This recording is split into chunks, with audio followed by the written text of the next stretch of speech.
Good evening and welcome to a new blog. আশা করি বুঝতেই পারছো আজকের ব্লগের বিষয়বস্তু কি হতে চলেছে। আজকে আমাদের ডেস্টিনেশন হচ্ছে সোল অফ বেঙ্গল, যেটা ত্যাগরাজ হলের অপোজিটে অবস্থিত, এবং আমার রয়েছে একটা প্রি জন্মদিনের নেমন্তন্ন। আমি জানি না আমার বাবা কি করে আশা করে যে আমার একদিন ওজন কমবে, একদিন আমি এত ডায়েট করব, এত নাচ করব, এত এক্সারসাইজ করব যে আমার কমপ্লিট ফ্যাট লস হয়ে যাবে। এটা কি করে কারোর বাবা আশা করে যার শুধুমাত্র জন্মদিন উপলক্ষে 15টা নেমন্তন্ন থাকে। তো আজকে আমরা চলে এসেছি, আমার এক মাসি আমাকে খাওয়াবে, সেই জন্য সেই নেমন্তন্ন রক্ষা করতেই আর কি আসা। আর এসেই মনটা একদম ভরে গেল। এত সুন্দর ইন্টিরিয়ারটা, বিশেষ করে ওই থালি সেটটা, ওই থালাটা এবং তার সাথে বাটি বাটি বাটি বাটি এত সুন্দর দেখতে লাগলো এবং এত অভিনব লাগলো যে বলে বোঝাতে পারবো না। যাই হোক, আমাকে দিয়ে গেছে এখন ভেজিটেবল বলস আর তার সাথে জুনিয়র ফিশ ফ্রাই, তো দুটোই খাবো। আর তাছাড়া একটা খুব মজার জিনিস, আমার খুব পছন্দের জিনিস, দেখেই মনটা একদম নেচে উঠলো, সেটা হচ্ছে আম পোড়ার শরবত। এটা যে আমার কি ফেভারিট, এবং গরমকালে এর থেকে ভালো কি কিছু হতে পারে?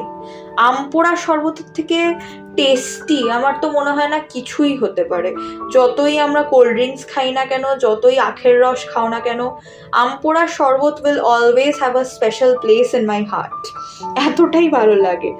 আর আমাকে অপশনও দিয়েছিল আম পোড়া শরবত নাকি গন্ধরাজ ঘোল, কিন্তু আমি আম পোড়াতেই স্টিক করেছি। ভীষণ ভীষণ পছন্দের একটা জিনিস। আর এদিকে একটু কাসন্দি দিয়ে আমি ভেজিটেবল বলটা খেলাম, বেশ সুন্দর লাগলো খেতে। এবং ওরা কিন্তু শুধু বিট গাজর আলু দিয়ে বানায়নি, এটার সাথে মটরশুঁটি পেলাম মুখে, তার সাথে আরও একটা কিছু আছে যেটা বুঝতে পারলাম না, কারণ আমচুর তারপরে পুরো মশলার টেস্টটাতে একটু ওভার পাওয়ার করে গেছিলো। বাট ফিশ ফ্রাইটা খুবই ভালো ছিল, এবং thank god junior fish fry করেছে। ওই বিরাট বিরাট সাইজের ফিশ ফ্রাই করলে না খাওয়া যায় না। তো আমি একটাই খেয়েছি, মানে ভেজিটেবল বলটাও একটা খেয়েছি আর ফিশ ফ্রাইটাও একটা খেয়েছি। তো আমি প্রথমে ভেবেছিলাম আলা কাটে যাব, মাটন আর পোলাও ব্যাস, কিন্তু আমার মাসি আবার বললো যে না, থালি করলে কি ওরা একটু সাজিয়ে তোকে খেতে দেবে, সেটা আমার খুব ভালো লাগবে। তো বললাম যে ঠিক আছে বাবা, চলো, তুমি যখন নেমন্তন্ন করেছো তখন তোমার ইচ্ছেটাও একটু রাখি। সেই জন্য আমি ফাইনালি থালিতে শিফট করলাম। আর দেখো কত কিছু রয়েছে, মানে এতটা ভাত আর এতটা পোলাও তো আমি খেতেই পারবো না, এটা হচ্ছে সব থেকে প্রথম কথা। But it's okay, let's try, কি কি খাওয়া যায় দেখা যাক।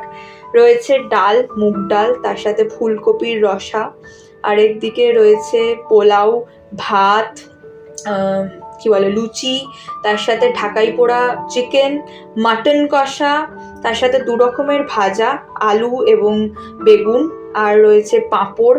এদিকে রয়েছে কাতলা ভাপা, কাতলা কালিয়া, দই কাতলা, এগুলো তো অনেক খেয়েছি, কিন্তু কাতলা ভাপাটা আমি কখনো খাইনি, তো একটা অন্য রকম রেসিপি মনে হলো। তার সাথে মিক্সড ফ্রুট চাটনিও রয়েছে। তো প্রথমে আমি শুরু করেছি ডাল আর আলু ভাজা দিয়ে, তবে আগে একটুখানি লুচি খেয়ে নিয়েছি কষা মাংস দিয়ে, মানে মাংস আর লুচিটা দেখার পর কি আর থামা যায়? তো ওই জন্য আগে একটুখানি ওটা খেয়ে নিয়ে মনে শান্তি করে নিয়েছি, তারপরে ডাল, আলু ভাজা আর গন্ধরাজ লেবু, আহা, এটা অসাধারণ। তারপরে চলে এলো বেগুন।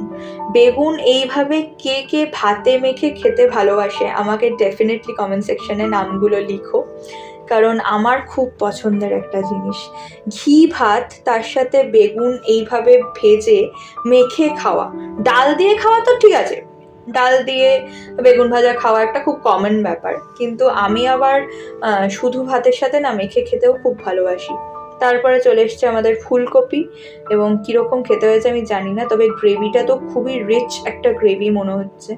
আজকে দেখো কত কিছু রয়েছে, মাছ রয়েছে, চিকেন রয়েছে, মাটন রয়েছে, মানে ও গড, আমি তো অলরেডি খেয়ে খেয়ে মানে মনে হচ্ছে ফেটে যাবো এক্ষুনি। মাছটা দেখি কিরকম হয়েছে, কারণ মাছটা নিয়ে আমি খুবই কিউরিয়াস। যদিও যেরকম ঝাল হয় আমার মনে হয় সেরকমই খেতে, যেরকম পাবদার ঝাল হয় বা পার্শের ঝাল হয় সেরকমই খেতে। তো একটুখানি খেয়ে দেখি আগে।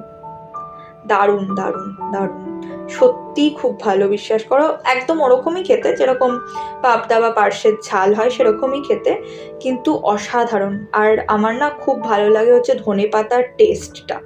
তো এই মাছটার মধ্যে যে ধনেপাতার একটা ফ্লেভার রয়েছে সেটা আমার খুবই ভালো লাগছে। আর মাছটা ভীষণ ফ্রেশ।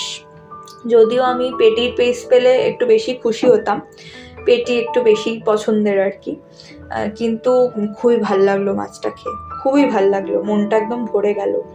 তারপরে রয়েছে ঢাকাই পোড়া চিকেন, আর এইটাও আমার কাছে নতুন, আমি কখনো খাইনি। আমি সোশ্যাল মিডিয়ায় বহু জায়গায় দেখেছি, ভীষণ ভালো লাগে দেখতে, মানে খুব লোভনীয় লাগে দেখতে, কিন্তু আজকে for the first time try করলাম এবং ভীষণ ভালো লাগলো। টেস্টটা সত্যি অন্য রকম, খুবই ভালো লাগলো। তারপর চলে এসেছি বাঙালির সর্বকালের সর্বশ্রেষ্ঠ খাবারটা নিয়ে, সেটা হচ্ছে মাটন আর পোলাও। আহ, দুর্দান্ত। তো এদিকে রয়েছে মিষ্টি, আমি একটাই খাবো, দুখানা কেন দিয়েছে আমি জানি না। আমি ভাত কোনোদিন ফেলি না, কিন্তু আজকে বাধ্য হয়েছি, মানে আমার একটুও আর খাওয়ার মতন জায়গা নেই। মানে কি করে যে দুখানা মিষ্টি আমি ঠুসবো আমি জানি না। যাই হোক, আমি একটাই মিষ্টি খেয়েছিলাম, এখন আমি প্রায় বাড়ি পৌঁছে গেছি। চলো টাটা, দেখা হবে আরেকটা নতুন ব্লগে। টিল দেন সবাই খুব ভালো থেকো, সুস্থ থেকো, সাবধানে থেকো। আর আজকের দিনটা মানে আমি আর পারছি না, আমি হাঁটতে পারছি না, আমি নড়তে পারছি না, আমি যে কিভাবে বাড়ি আসছি সেটা শুধু আমিই জানি, কারণ আমার মনে হচ্ছে পেটটা ফেটে যাবে।